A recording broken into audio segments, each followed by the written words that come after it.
Hello everybody and welcome to the channel. Today we're going to be solving LeetCode number 88, merge sorted array. Now what is this LeetCode problem? Let's dive right into it. In merge sorted array you're going to be given two integer arrays. The first one is going to be nums1 and the other one is going to be called nums2. Very creative names. These arrays are going to be sorted in non-decreasing order, and along with nums1 and nums2 you're also going to be provided two integers, one called m and one called n, representing the number of elements in nums1 and nums2 respectively. What we want to do is we want to merge nums1 and nums2 into a single array, and this single array should also be in non-decreasing order. The final sorted array should not be returned by the function though. Rather, what we want to be doing is we want to be storing the results inside of nums1 directly. In order to accommodate for this, nums1 array is already going to have additional elements inside of it equal to n beyond the length of m, and the n array is just going to have the length of n. And so what does that really look like? Let's take a quick look a little bit closer at the example here. So you can see nums1, 1, 2, 3, 0, 0, 0. The 0, 0, 0 is padding out to accommodate for the length of nums2, n equals 3. And when you look at a solution like this, what I think a lot of people would first grab for is to create a temporary array, or to create a third array, which then goes from left to right across nums1 and nums2, and picks the smallest number iteratively, and then places that into some kind of temp. Yeah. So in this case, you would go 1, and then from 1, you're going to then move over to the next one, and then 2 versus 2, you put in 2, and then you move over to the next one, 3 versus 2 is going to be 2, and so on and so forth until you complete this array. And then as a last step, you would take this array here, and you would slap it right on into nums1. However, this solution here is not ideal, and the reason why is because even though the time complexity is going to be big O of m plus n, the space complexity is going to be increased by the creation of this temp array. So is there a way to solve this without creating a temp array? Well, in order to find out, let's take it over to the blackboard. Welcome to the blackboard. As you can see, I have written arrays nums1 and nums2 along with their respective integer lengths m and n. In order to merge these two arrays and store them into nums1, we're going to, instead of going from the left to the right, we're going to flip the script a little bit, and we're going to go from the right to the left. In order to do this successfully, we're going to need to keep track of 3 locations. Those 3 locations are going to be the end of nums1, which is at location m minus 1. We're going to have to keep track of the end of nums2, which is at location n minus 1. And then finally, we're going to have to keep track of the end of nums1 along with the padding, which is going to be m, the length of m, plus n minus 1. So here, nums1, the final value of that is going to be m minus 1, then n minus 1, and finally, the last one is going to be m plus n minus 1. Good. So how are we going to do this? Well, iteratively, we're going to take a look at the value at m minus 1 and the value at n minus 1. We're going to compare them, and depending on which one is the largest, we are going to place it in the location m plus n minus 1.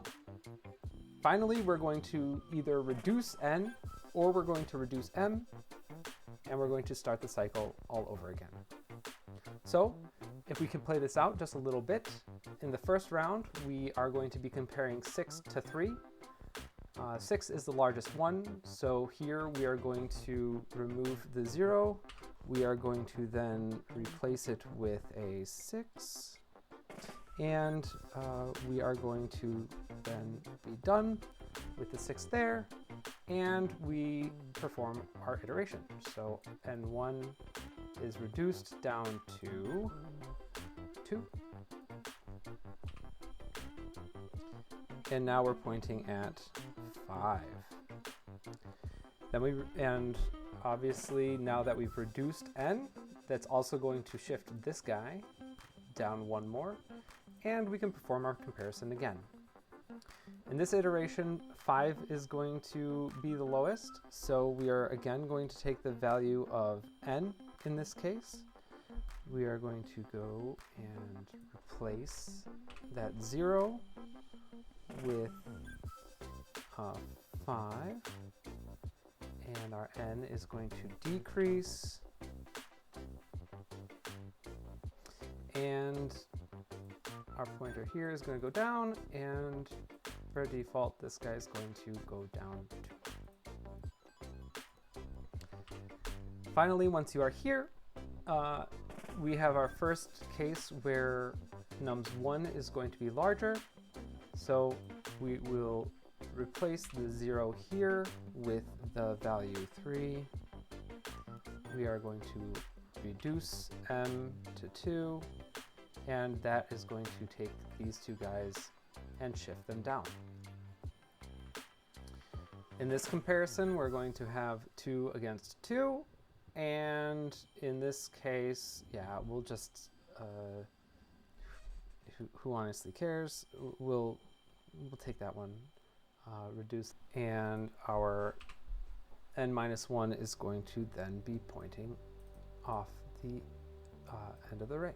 So it's going to be less than 0 at this point. And here we've got a good old-fashioned 0.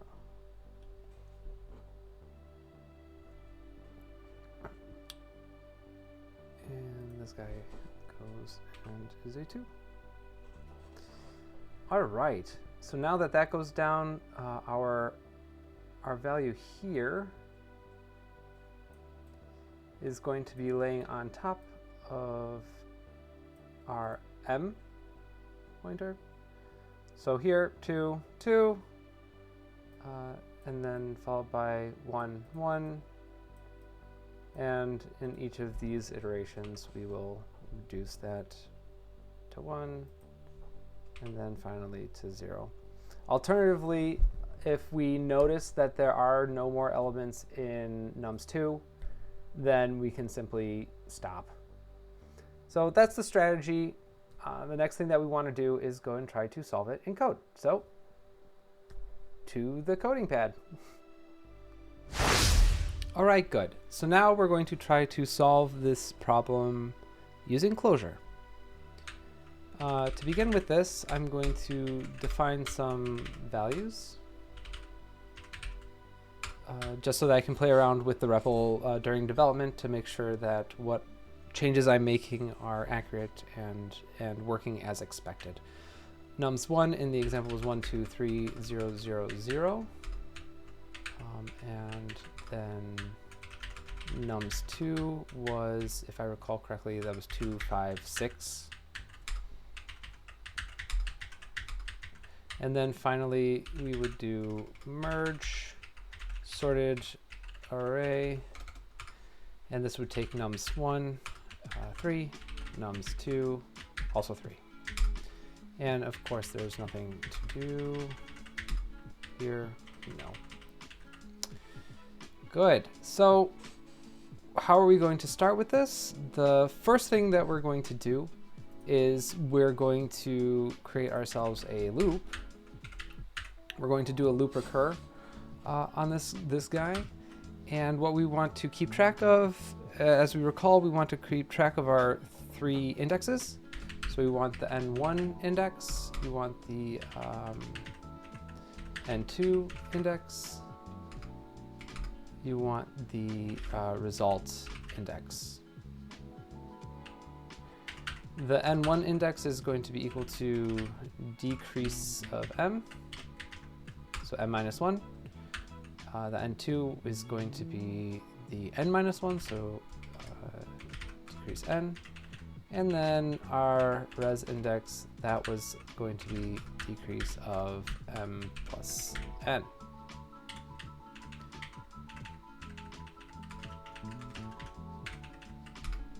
And we can go ahead and see that this is correct. Come back down here.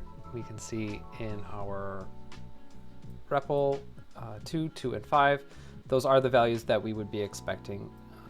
So our values here are good. To start, I'm actually going to place the results in a new value instead of overwriting nums1, just because this is more along the lines of how I would do this if I was programming in Clojure without the limitations of the LeetCode prompt. And so we would call that nums2, and so here we go, res and res. And so you can see that the res, it's not nums2, it's nums1. 12300, perfect. And now that I've got the loop, the next thing that I want to do is I want to write the recur. And the recur in this case is going to be taking all of the next values. So let's create a let block and let's write down what the next values are. We would have n1 idx prime, n2 idx prime, you would have res idx prime, res prime. The res idx prime, this is just going to be equal to a decrement of the res idx, because in every iteration you're reducing you're moving the result pointer one more to the left. So you're just decreasing it each time. Good. And the result is going to be equal to, and the value that we put in there, we are going to associate into res at the res idx. And we're going to put in there the value which is larger between nums1 and nums2. So we're going to put in the larger value, but that means we also need to have our larger value here, right? Yeah. So we need to get the larger value. And to be perfectly honest, I don't want to put the logic here. Rather, I feel like I should create a helper function to figure that out for us. So let's create a helper function here that's going to be called get larger value. And this guy's going to be taking a 2 vectors and 2 indexes. And here we're going to get the values from each of these vectors at their index. So we're going to have a let block, and we're going to do val1 and val2. And val1 is going to be equal to get from v1 at idx1. And v2 is going to be get from v2 at idx2. And now that we've got those two guys, we can go ahead and say if val1 is greater than val2, then we want to do val1, otherwise we do val2. Pretty basic stuff. Now we can go ahead and test this just to make sure that we've got everything written out correctly. Value. Well, let's just run them and see what we get, see if they're right. Okay, so 0, 0, we take 2. 0, 1, we take 4. 1, 0, we take 3. And then 1, 1, we take 4. So it looks like this is working, and that's going to get our larger values. So we can do get larger value, and we will put in nums1, nums2, and we will do n1 idx and n2 idx. To be honest, we can also get the indexes from this get larger value. So let's go ahead and do that. We're going to not only be getting the greater value, but we're also going to be getting n1 idx prime and n2 idx prime. And those guys are going to be, if we have val1, then we want to decrease our id1, and the index for 2 remains the same. And then for val2, we have the same thing, just flipsy doodled. So idx1 and then dec idx2. And that means here, let's see if these indexes are correct. So we know that these results are correct, and then 0, we took it from 2, so we reduced that to -1. That might cause us an issue. 4, yeah, 4, and then we reduce from here to 0. Okay, so those are looking good then too. Now that we have our next values, what we can do here is we can go ahead, well, first I'm going to print them all out just to be sane. Shoop.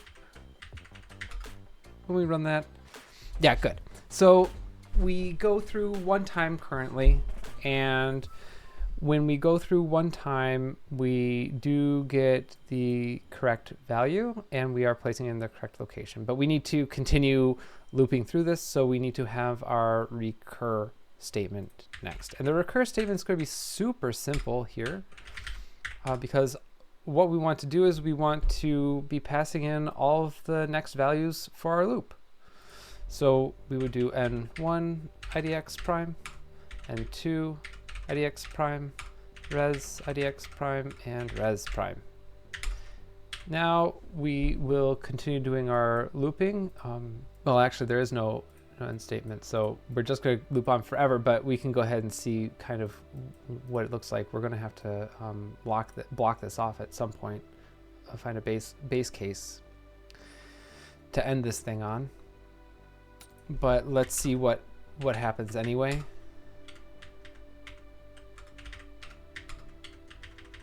If we go here, what does it look like? We've got 1, 2, 2, 3, 5, 6, exactly what we want. And then we have an error because x is null, and that's happening in get larger value, which is kind of something that I was expecting, because we do try to do a get, but this is working on, instead of using get, let's use nth, and then here we can go ahead and put in a default value and put a largely negative number. Well, we could actually go ahead and do a min value. And what this is going to do is it's going to say that if you're using an index that is not valid, this is an alternative to get probably a better choice in this situation. We're going to use the min int value. If we go through here and we check all of our results again, you can see that everything continues to look fine. Let's go ahead and run this again and see how we look. Again, we've got 1, 2, 2, 3, 5, 6, and now we've got an out of bounds exception on merge sorted array. And this is what I was expecting, because we need to have a case where we stop our loop. So we don't want to go into this let block here. And so we're going to have to go and do an if. And yeah. This is if we have n2. We could do the res IDX here, but the n2 IDX is going to be a little bit more efficient. And so we do have our if true case. We do need to now have our if false case. And the false case is going to be, let's just see, nil here. So we did not loop, not less than or equal to. This is greater than or equal to. There we go. And we run and we end with nil. We don't need to do nil. We can do instead result. And now we've got the beautiful 1, 2, 2, 3, 5, 6 as we wanted. Great. Now let's go see against our tests whether or not we have any issues. So we're going to go and load all that up into our REPL, and we will go ahead and run the tests. And you can see that even with against our edge cases, things are looking good. So let's go on to the next. The last part is that we don't want to be putting into a result. We kind of want to be throwing everything into nums1. So let's go and adjust that. We're going to get rid of our result. We're not going to have anything to post there. There is no next result. That guy's gone too. This guy's gone too. Rather what we wanted, and this guy's gone too, we're going to put a nil back in there. Rather what we want to do is we want to put it into nums1. So before we go into our recur, we can go ahead and assoc into nums1 at the res IDX the larger value. And how does that look? Let's go ahead and also print out nums1.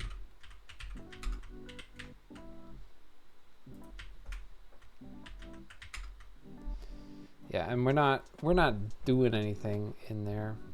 Everything is staying the same. And the reason why is because we can't use assoc here. We're going to do an array set instead. No matching method aset found taking 3 args. It does take 3 args. Yeah, in order to use aset, I think you need to be running that on an array. And so we are going to say that nums1 is an int array.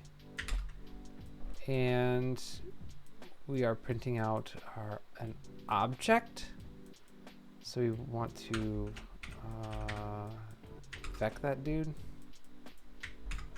And so we now have what we want. So we can go here and do vec nums1 shoop 1, 2, 2, 3, 5, 6. Great. So that's good. Unfortunately, we don't have a solution yet because nums1 is not coming in as int array. Rather, we need to make it an int array. We are receiving just nums1. So in order to handle that, we need to make it an int array. To do that, we will go here and make a let binding. We'll do a nums1 is going to be equal to int array of nums1 and throw that in there. And then in every location where nums1 is being used, we are instead going to be using a nums1. Go back here, run this dude. And it works. So now we're going to go over to our tests. We're going to run all of our tests. And by Jove, I think we've got it. Good, awesome. So let's do a little bit of cleanup. Take away our print lines. Shoop shoop. We can go ahead and get rid of some of our comments here. And there you have it. This is my solution. Merge sorted array, taking nums1, m, nums2, n. We take nums1, we turn it into an int array. We start looping through all of our indexes. And then while we still have values to merge from end to, we are going to get our next values along with our largest value between the two vectors.